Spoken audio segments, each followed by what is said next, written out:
Entonces vamos a estudiar y dejar que la palabra del Señor nos hable a través de estos versículos que hoy vamos a tratar. Okay. Bien, bienvenidos a la iglesia, ¿no?, de Calvary Chapel Arequipa. Las 7 iglesias de Apocalipsis son 3 perspectivas. Recuerden que las iglesias que vamos a estudiar son Éfeso, Esmirna, Pérgamo, Tiatira, Sardis, Filadelfia y la Odisea. Estamos en Esmirna. Y cuando hablamos de estas 3 perspectivas, es que la iglesia de la ciudad de Esmirna era una iglesia en la época que Juan vivió y que sufrió una fuerte persecución y ellos fueron fieles ante Dios. La segunda perspectiva es que es una época de la historia en que la iglesia sufrió, y sufrió una persecución cruel. Y en ese periodo de tiempo hubo más de 6 millones de mártires. O sea, imagínense. Y esa época es del año 100 al 313. Y la tercera perspectiva es que hay cristianos hoy que sufren persecución a causa de su fe y aún así están firmes gracias a su fe, y están firmes gracias a la fidelidad que ellos tienen en Cristo.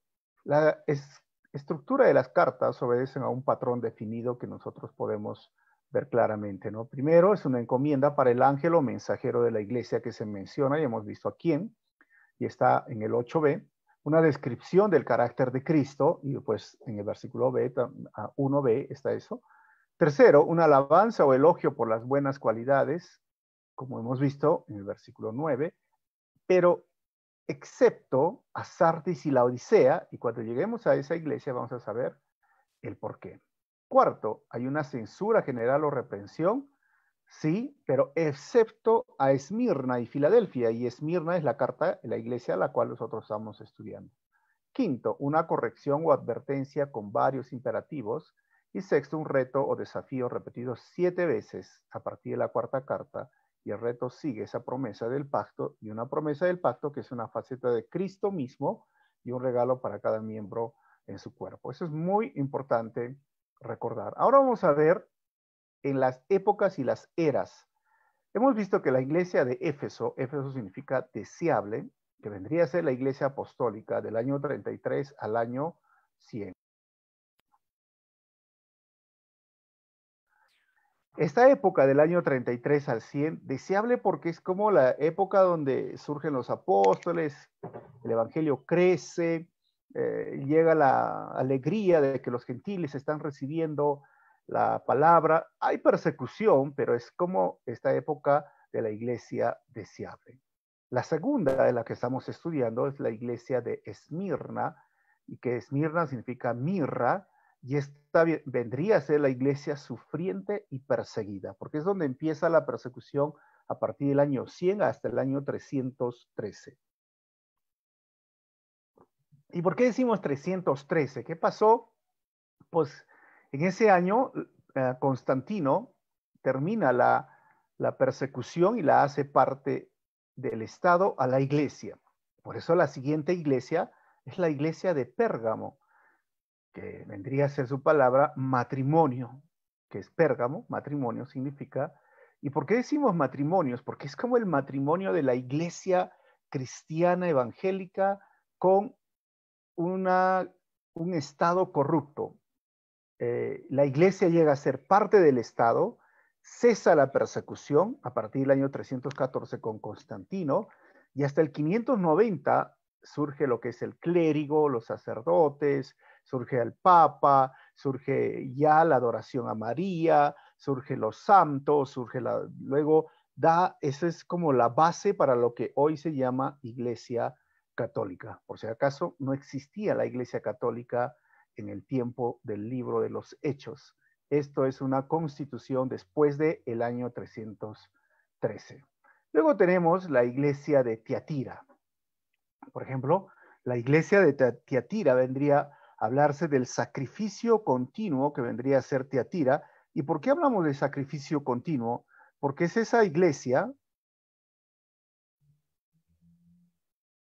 que la iglesia católica, diríamos, ¿no?, en su auge. Es algo que muchas personas hoy día tendrían que revisarlo bien porque del año 590 al año 1517 es donde empieza esta iglesia con, como les dije, con todo lo que nosotros hoy estamos viendo. ¿Por qué? El año 590 surge, por ejemplo, se instituye el papado. Después de eso, de considerar más adelante al Papa como un hombre de Dios, o mejor dicho, la voz de Dios y un hombre infalible. No existía eso antes del 590. Tampoco existía el rosario, tampoco existía la Eucaristía, o sea que vino a ser la hostia. El vino se les daba a todos en la Santa Cena, pero después dejó de dárselos al pueblo. Después empezó la adoración a los ángeles. Ustedes saben que la Iglesia Católica estimula la adoración a los ángeles. Después surgió ya todo lo que nosotros conocemos, los sacramentos y conocemos la tesis católica. ¿Desde qué año? 590 al 1517. Esa es la Iglesia Teatira, la Iglesia Católica en su auge. El año 1480, 90, ya Juan Hus, por ejemplo, de Alemania, y muchos, o de Checoslovaquia, perdón, y muchos otros ya estaban en contra de las indulgencias. Fue el año donde el Papa, para construir la Basílica de San Pedro, empezó a juntar más dinero y empezó a vender indulgencias, que era simplemente dar dinero y ellos eran liberados de sus pecados, ¿no? Y había una frase popular, decía que tan pronto la moneda se escucha que cayó dentro de ese cofre un alma, tu alma, tus pecados, eras sacada del purgatorio, si es que tú lo hacías por un familiar o por ti mismo, era perdonado. Luego tenemos la época de la iglesia de Sardis, que es la remanente, es la palabra Sardis, ¿no?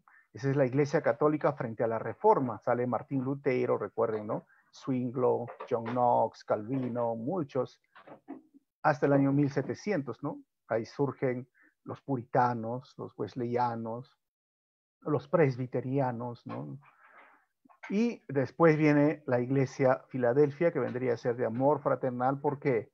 Porque es una iglesia que misionera, evangelista. La iglesia protestante misionera, evangelista desde 1700 a 1900, y es donde obviamente el evangelio llega a Perú, en nuestra nación.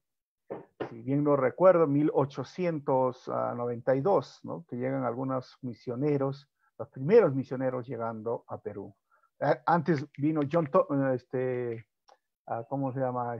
Thompson, Diego Thompson, pero él era un colportor, él no era un misionero. Y la diferencia de misionero a colportor es que solo repartía Biblias nada más. 7.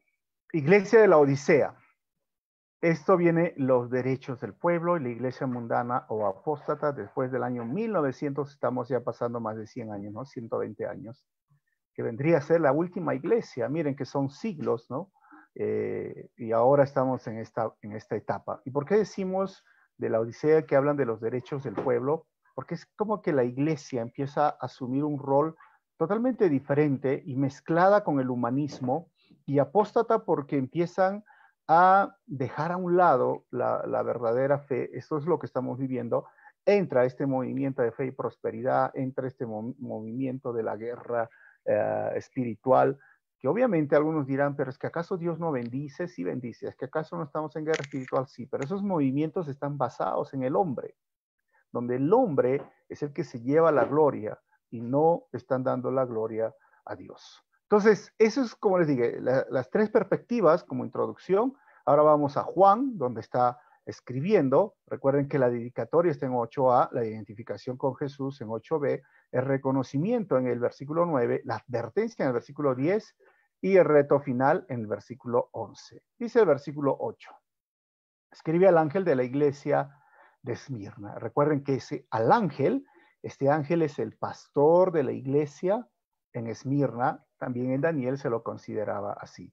Esmirna, hoy día tú puedes visitar, está en la parte de lo que es Turquía, pues, ¿no? Hacer un recorrido por esas ruinas que hoy hay.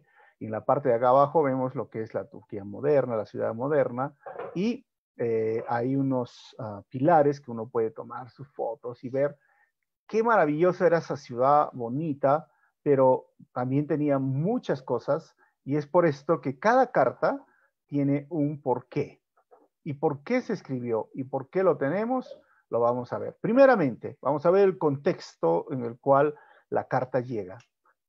Esmirna como ciudad se supone que fue fundada por una fuerte líder femenina de nombre Esmirna, pues en los días de Juan contaba con unos 200,000 habitantes. Una ciudad pequeña, no tan grande pues, ¿no? Como otras ciudades, pero sí tenía. Segundo, estaba localizada en el mar Egeo y poseía un magnífico puerto natural. Esto, cuando ustedes saben que son puertos naturales, por tanto era un centro comercial relativamente importante en Asia Menor, solo superado por Éfeso, que hemos estudiado hace unos días, lo cual la convirtió en una ciudad muy rica. Pablo llegó en su segundo viaje misionero acá. Vamos a aumentarlo.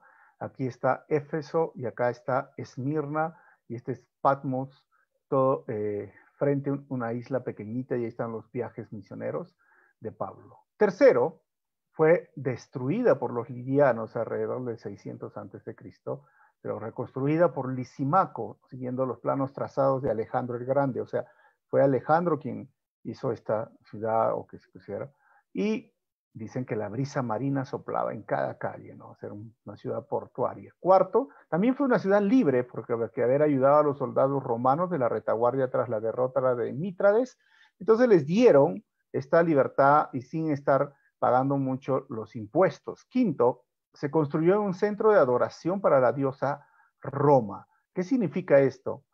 Los emperadores romanos querían ser adorados, se creían algunos dioses, algunos no. Por ejemplo, tenía el mayor templo de adoración dedicado al emperador Tiberio, desde el 26 antes de Cristo. Recuerden que Tiberio, como que enloqueció, diríamos, ¿no? El verdadero enfoque estaba en la adoración del emperador romano. Barclay escribe, y voy a citar a Barclay, que es un comentarista del Nuevo Testamento, dice, la adoración al César se convirtió en obligación. Una vez al año el ciudadano romano debe de quemar una pizca de incienso en el altar de la divinidad de César y habiendo hecho esto, se le daba un certificado de garantía que había practicado su obligación religiosa. ¿Okay? Entonces, cuando hablamos de esto, es que miramos ahí estas estatuas, ¿no? Que se levantaron, estas obras maestras hoy día, podríamos decir, que cada emperador lo nombró, y era curioso porque con Julio César es que cayó lo que llamaríamos la democracia. Recuerden que ellos tenían el Congreso, pero con Julio César, antes de que venga Cristo, esa historia de Julio César con Cleopatra, de repente se habrán por ahí escuchado, es que asume, cambia, diríamos, el sistema de gobierno y empieza los imperios, los emperadores, y es por eso que muchos querían ser adorados como dioses y se levantaban este estilo de estatuas e ídolos. Algunos dicen que este era parte del templo de Tiberio, donde se le rendía culto al emperador. ¿Qué más? Bueno, sexto, Esmirna era un centro de adoración religiosa dedicada a la diosa Cíbeles y aún contaba con el panteón de Homero. Recuerden que los griegos tenían esta parte de lo que se llamaba el panteón y que llegó a ser los santos, lo que hoy conocemos en la Iglesia Católica, los santos. Ya que según la tradición allí había nacido el poeta Homero. Sus múltiples templos se localizaban en la Acrópolis llamada Pagos, templo para Apolo, Asclepios, Afrodita y un camino de oro unía el gran templo de Zeus y el de la diosa. Ese era el contexto, lleno de idolatría. Imagínense. Y termino con esto, ¿no? Séptimo y octavo tenían una gran y muy activa población judía que se opuso a los cristianos. Es decir, cuando surgió el cristianismo y fue creciendo, y los judíos ya fueron, su templo había sido destruido el año 70, ¿recuerdan? Ellos sufrieron la dispersión. Entonces, de ahí empezaban a reunirse en algunos lugares y hasta ellos eran los que los acusaban frente al imperio romano. Entonces, sufrieron oposición por la población judía. En ella, Policarpo, en esta ciudad de Esmirna, el discípulo del apóstol Juan, llegó a ser mártir en el año 155 después de Cristo. Hoy Esto es Esmirna, ¿no? Si quieren ir de vacaciones cuando pase esta pandemia, hermanos, no se olviden, hay oportunidades. Bueno, dice el texto, esto dice el primero y el último, el que murió y volvió a vivir. Recuerden que esto lo hemos sacado del capítulo 1, ya lo hemos estudiado. ¿Quién se presenta así? Jesucristo, con cabello blanco, sentado. Y cuando habla del primero y el último, es uno de los títulos que se le repiten para nombrar a Jesús, hemos visto en el 1:17, pero también recordemos que inicialmente se refiere a Yahvé, el tetragramatón, YHWH, que está en Isaías 41:4, Isaías 44:6, Isaías 48:12. Es sinónimo de la frase yo soy el alfa y el omega, donde lo dice en el versículo 8 del capítulo 1 y al final, ¿no? El capítulo 21 vamos a ver eso. Es decir, el comienzo y el fin. Y es muy interesante cuando otra vuelta nos recuerda el que murió y volvió a morir. Esto, lo que hemos visto en el versículo 18 del capítulo 1, Jesús se presenta y representa al Cordero sacrificial. O sea, Jesús está vivo. Recuerden que la tumba está vacía, pero Él murió. Él murió como un cordero para quitar nuestros pecados, pero volvió a vivir. Y hoy está vivo.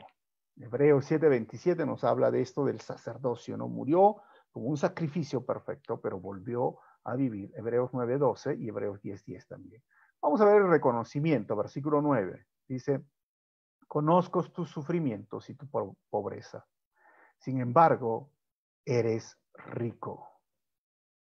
Sé cómo te calumnian los que dicen ser judíos, pero que en realidad no son más que una sinagoga de Satanás. Y ojo con estas palabras, hermanos, ¿no? Conozco tus sufrimientos y tu pobreza. Realmente era una iglesia que necesitaba no solamente dinero, también paz y tranquilidad. Esa libertad, diríamos, que hoy en los países democráticos tenemos los que conocemos a Cristo. Porque recuerden que hoy en medio de esta sociedad hay países que no aceptan que tú seas cristiano desde su política, desde el gobierno. Pero es interesante este contraste. Tú eres pobre, pero a la vez eres rico. ¿Cómo un pobre puede ser rico y a qué se refiere? Sé cómo te calumnian. Por ejemplo, vamos a ir estudiando. Conozco tus sufrimientos. La palabra pobreza era la palabra tochea, que venía de una raíz que significa agacharse. O sea, la palabra indica un estado de evidente pobreza, destitución, indigencia. Realmente ellos estaban sin nada de comer, porque eran llevados a los circos, los expropiaban sus propiedades, los maltrataban. O sea, realmente eran de pobreza extrema, lo podríamos llamar. Pero dice, sin embargo, eres rico. Es interesante que miren que los creyentes no pueden evaluar su relación con Cristo a partir de los estándares del mundo. ¿Por qué? ¿Qué sería rico para nosotros? ¿Quién es una persona rica? Algunos hoy día en nuestro contexto diríamos, bueno, el que vive en Beverly Hills, ¿no? En Estados Unidos, las casas enormes. Bueno, el que vive en Abu Dhabi, ¿no? En los países árabes, allá está Qatar, por ejemplo. Uno mira y dice, ahí está hay cajeros que te dan pepitas de oro, dice, ¿no? Hay baños, los toilets, el water, el inodoro son de oro, o sea, ¿será rico esto? Se mide la cantidad por miles de millones de dólares. Si el evangelio fuese de esta forma, ¿no? Cumpliendo ese tipo de estándares, realmente sería una tristeza para muchos, pero gracias a Dios que no lo mira así el Señor. El Señor mira la riqueza desde una perspectiva diferente, ¿no? Por ejemplo, la riqueza para el cristiano sería las coronas o los tesoros, las coronas que vamos a tener en el cielo o los tesoros que hacemos en el cielo. Porque al final esta riqueza, diríamos, desde esta perspectiva del mundo, nada llevamos. Acá muere. Aquel que tiene oro, su inodoro de oro, acá se queda, no lo va a llevar. Pero a la vida eterna vas a llevar todo lo que tú has invertido en la obra del Señor o has hecho tesoros. Por eso Mateo 6:33 decía, más bien busquen primeramente el reino de Dios y su justicia, y todas estas cosas serán añadidas. Entonces, el texto sigue diciendo, sé cómo te calumnian los que dicen ser judíos, pero que en realidad no lo son. Ahora, los Hechos de los Apóstoles y Gálatas anuncian que los judíos siempre hicieron mucha oposición a la proclamación del Evangelio. Recuerdan que Pablo también era un opositor. Los judíos se opusieron, Hechos 13:50, Hechos 14:2, Hechos 19. O sea, siempre después cuando Pablo tiene un encuentro con el Señor que iban, los acusaron de cosas infundadas. Y Apocalipsis 2:13, vamos a estudiarlo la próxima vez que nos reunimos, sugiere que esto se refiere a las sectas locales llamadas concilia. Esas sectas adoraban al emperador y exigían que los cristianos llamen curios o quirios, o sea, señor al César. Ese era el problema. Y exigían que les quemen incienso una vez al año. Entonces, ese era el sufrimiento, esa era la pobreza, pero al final eran ricos porque iban a obtener coronas en el cielo. 10. No tengas miedo de lo que está por sufrir. Te advierto que a algunos de ustedes el diablo los meterá en la cárcel para ponerlos a prueba y sufrirán persecución durante 10 días. Sé fiel hasta la muerte y yo te daré la corona de la vida. Siempre es interesante esto, ¿no? Que en medio del sufrimiento el Señor da una promesa, no tengas miedo. No tengas miedo porque es algo que hoy estamos experimentando muchas personas. En la ventana 1040, cuando se escucha testimonios de hay un ministerio que me gusta a mí seguir, también se llama Puertas Abiertas y podemos orar por estas personas. Es difícil realmente imaginar y pensar desde nuestra cultura, desde nuestro contexto, porque nosotros no estamos sufriendo persecución como ellos en la ventana 1040 lo están sufriendo. He sido impactado por videos donde vemos familias siendo quemadas en vivo en los países de África, donde son países musulmanes, torturados porque son cristianos. O sea, nosotros no estamos viviendo eso y no podemos imaginar hasta poder verlo, quizás un poco. Pero esa iglesia donde Juan se dirige, realmente sí, en ese lugar estaban sufriendo la persecución. Como les dije, los judíos los acusaban, el imperio romano los acusaba. ¿Por qué? Porque ellos querían que sea César el Señor. Pero el Señor tiene una palabra y es no temas. No temas, eso es algo tan importante, porque si hoy en día estamos como sufriendo también por medio de esta pandemia, en alguna situación física o un familiar o alguien que está ahí contagiado, y a veces muchos de nosotros estamos pensando, ¿qué va a pasar con el futuro? Bueno, el Señor también tiene esta misma palabra para nosotros. No temas. No tengas miedo. No tengas miedo de lo que estás por sufrir. Porque el Señor va a estar con nosotros. Y además dice, te advierto que algunos de ustedes, el diablo los meterá en la cárcel. Oye, eso no es un buen llamado, ¿verdad? No es un buen marketing. Mira, hoy sabes qué, ven a ser cristiano, te invito para mi iglesia, no sé, te invito a los estudios bíblicos, pero te advierto, significa que te van a meter a la cárcel. No, pero esa era la forma.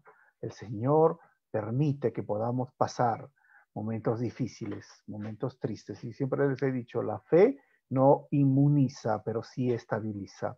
Y van a sufrir persecución durante 10 días. ¿Qué significará esos 10 días? Bueno, vamos a verlo, ¿ok? Entonces, las iglesias sí tenían miedo. La persecución en ese tiempo y hasta el día de hoy era una señal de salvación y era una bendición divina. Los cristianos experimentaban realmente este tipo de dolor. Mateo 5:10 al 12, cuando Jesús da este sermón en el monte, dice, dichosos los perseguidos por causa de la justicia, porque el reino de los cielos le pertenece. Dichosos serán ustedes cuando por mi causa la gente los insulte, los persiga y levante contra ustedes toda clase de calumnias. Y el 12, alégrense y llénense de júbilo, porque les espera una gran recompensa en el cielo.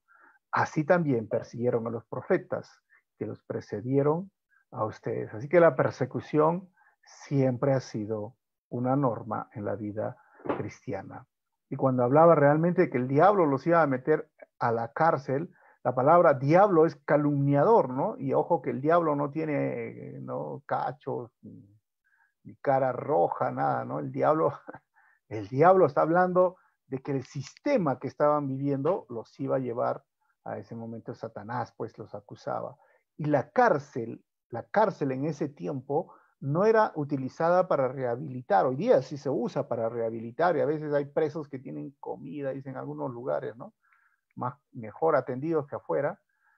Y lo que realmente era utilizada era para castigar.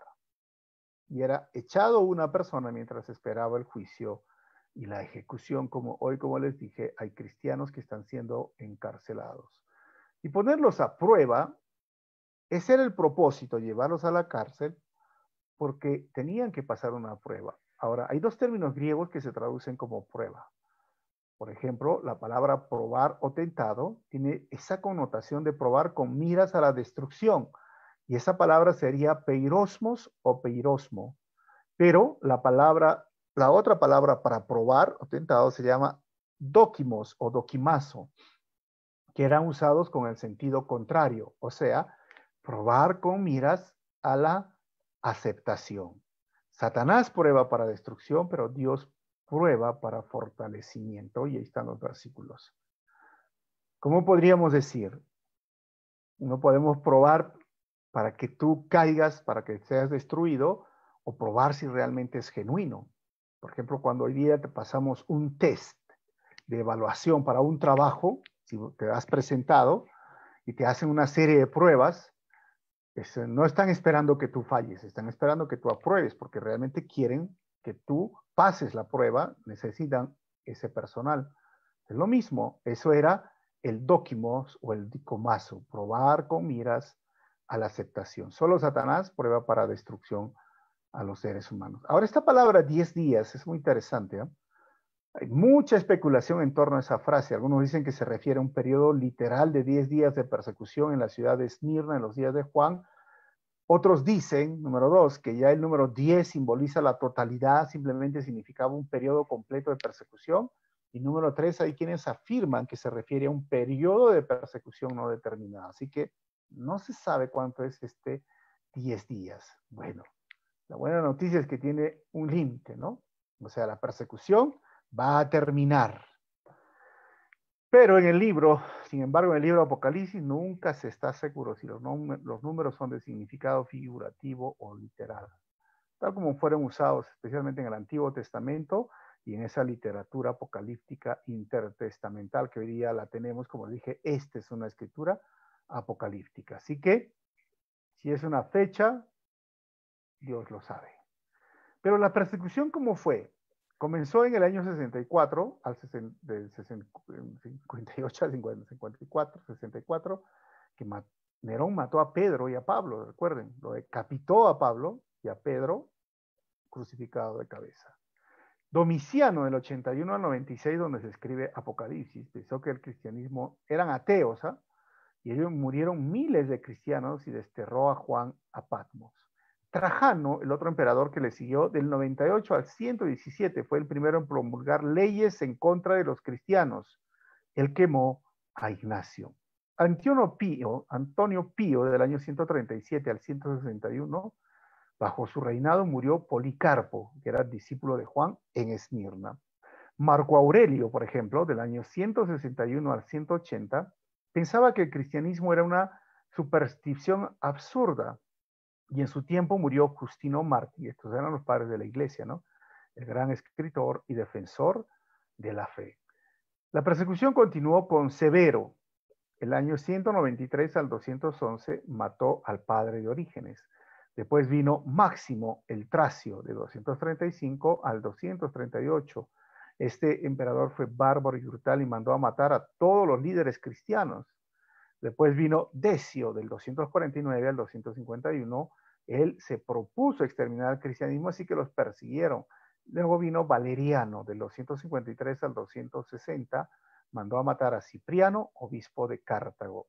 Bueno, vino Diocleciano, del año 284 al 305.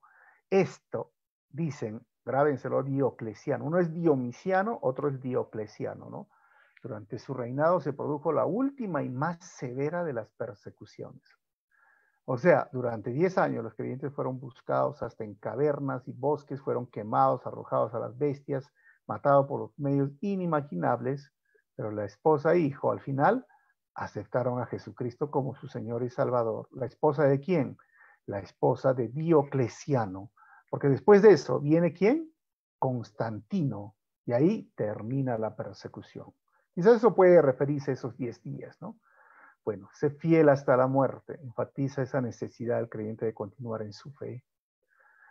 Aunque pasemos momentos difíciles, muerte física o algunos que fueron asesinados, significaba sé fiel hasta la muerte. ¿Y qué es esto? Esta es la paradoja de la soberanía divina y nuestra experiencia en un mundo caído. Esto es algo muy importante, ¿no? Porque sabemos que hoy se sigue sufriendo. Acá esto es como, ¿por qué sufre el cristiano? ¿Y por qué sufre por seguir a Cristo? ¿Cuál es el daño? ¿Cuál es diríamos, la ofensa? ¿Cuál es el problema en sí? Es justamente esto. ¿Pero acaso Dios no puede eliminar la persecución?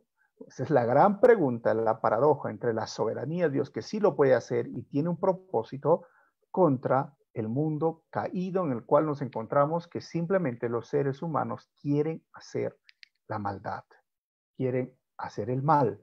Por lo tanto, la maldad sigue creciendo y creciendo a pasos agigantados. Así que el Señor nos ayude.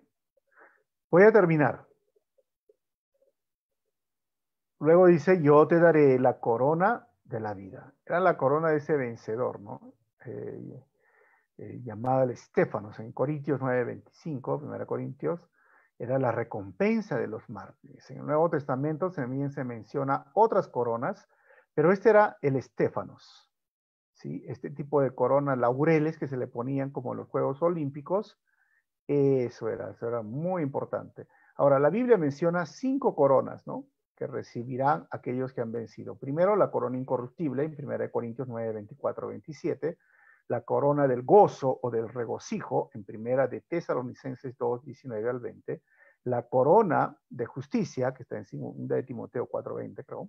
Y la corona de vida en Santiago 1, 12 y Apocalipsis 2, 10. Y la corona de gloria en 1 de Pedro 5, 2 al 4. Y esa es la riqueza que está hablando este mensaje, ¿no? O sea, eres pobre económicamente con persecución, pero eres rico en el cielo. Vas a tener una corona o más coronas, como la corona incorruptible. Por ejemplo, Pablo decía, a ver si lo leemos rápidamente. ¿Qué decía Pablo? Pablo y Filipenses 3, hermanos, dice, no pienso que yo mismo lo haya logrado ya. Más bien una cosa hago, olvidando lo que queda atrás y esforzándome por alcanzar lo que está delante, sigo avanzando hacia la meta para ganar el premio que Dios ofrece mediante su llamamiento celestial en Cristo Jesús. Por lo tanto, me espera la corona de justicia que el Señor, el juez justo, me otorgará en aquel día, y no solo a mí, sino también a todos los que con amor hayan esperado su venida. Así que esa corona, la promesa de una corona, sería especialmente significativa a los cristianos de Esmirna. Muy interesante, ¿saben por qué? Porque la ciudad de Esmirna tenía una corona de hermosos edificios sobre el monte Pau. Entonces, si yo te voy a dar una corona mejor en el cielo. Ahora, en Esmirna, los adoradores de los dioses paganos utilizaban coronas. Y Dios les dice, yo te voy a dar una corona mejor. En esa cultura, los buenos ciudadanos y los atletas victoriosos recibían coronas. Pero Dios que le dice, yo te voy a dar una corona. Solo tienes que salir vencedor. Termino con esto y si hay preguntas, cuando termine de pasar en vivo, nos quedamos acá en el Zoom. 11. El que tenga oídos, que oiga lo que el Espíritu dice a las iglesias. El que salga vencedor no sufrirá daño alguno de la segunda muerte. El que salga vencedor, miren, este es otro condicional, ¿no? Esa es otra paradoja entre la soberanía de Dios, o mejor dicho, la perseverancia de los santos. O sea, soy salvo, sí, pero todavía, ¿se acuerdan? Este es el asunto. El ya, pero el todavía. Y estos son uno de los condicionales. El que salga vencedor. No es que mira, oh, tú ya te hice vencedor. No, el que salga. Y la muerte segunda es el infierno. Es el lago de fuego. Es la separación eterna de la comunión con Dios. Y en Apocalipsis 26 y el 20:14 y el 21:8 habla claramente quiénes son los que van a ir a esta muerte segunda. Varias veces les he dicho, el que nace una vez muere dos veces.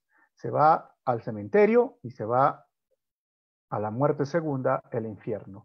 Pero el que nace dos veces solo muere una vez. ¿Qué significa eso? Nazco por el vientre de mi mamá, como la primera vez, pero voy a nacer de nuevo, nazco en el espíritu. ¿Y qué voy a hacer? Solo muero una vez. Me llevan al cementerio, pero no voy a experimentar esto, que es la muerte segunda o la segunda muerte, que es el infierno. Conclusiones finales, entonces. Recordemos, mejor es ser una iglesia pobre económicamente, pero rica en su gloria, cumpliendo la misión de Dios, trabajando para extender el reino del Señor. Esto es lo que nosotros queremos como iglesia. 2, el sufrimiento es pasajero y Dios promete estar con nosotros en medio de ese tiempo. Él dijo, aunque andes en valle de sombra de muerte, yo estaré contigo. 3, Dios prueba nuestra fe, pero las pruebas sacan lo mejor de nosotros. Y 4, nos esperan una corona o más coronas. ¿Sabes por qué? Porque por tu fidelidad, fiel hasta la muerte, o los que están sufriendo persecuciones van a dar una corona. A los que están sirviendo, a los que están enseñando, a los pastores se les va a dar una corona. A los que esperan la segunda venida de Cristo se les va a dar una corona. A los que vencieron la tentación se les va a dar otra corona, ¿no? ¿Sí? Y a los que realmente podemos ver, estamos haciendo por la obra del Señor, el Señor nos va a dar esas coronas. Así que hagamos tesoros en el cielo y está bien trabajar, no estamos diciendo que no trabajes o que no tengas dinero acá, sino que siempre debe ser tu prioridad Jesucristo y la obra del Señor. Vamos a orar. Señor, te damos gracias en este momento. Gracias por tu palabra, gracias porque tú nos enseñas a perseverar en medio de hoy día, Dios, de esta dificultad. Quizás no es una persecución, pero es también sufrimiento, Señor, al ver a nuestros seres queridos que están contagiados o están en hospitales. Ayúdanos a ser fieles hasta la muerte. Y recordemos tus palabras, Señor, que hoy nos dices, no tengas miedo. Y el miedo siempre va a ser lo opuesto a la fe. Y esa fe, Señor, que no nos inmuniza de este virus, pero sí nos estabiliza en las promesas que creemos en ti. Gracias por todo. En tu nombre oramos así, Señor. Amén. Muy bien, Dios los bendiga. Nos vemos en la